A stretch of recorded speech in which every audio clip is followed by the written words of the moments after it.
Hei alle sammen! Velkommen til Bokstavuka. Hvis videoen går litt for fort, så har dere lov til å trykke på pause.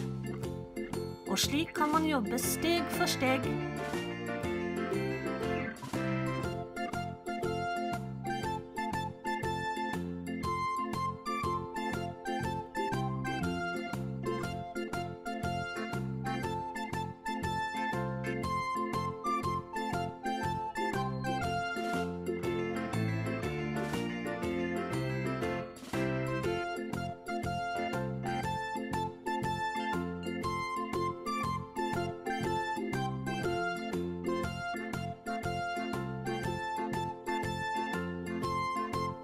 Så ses vi i neste video. Ha det bra!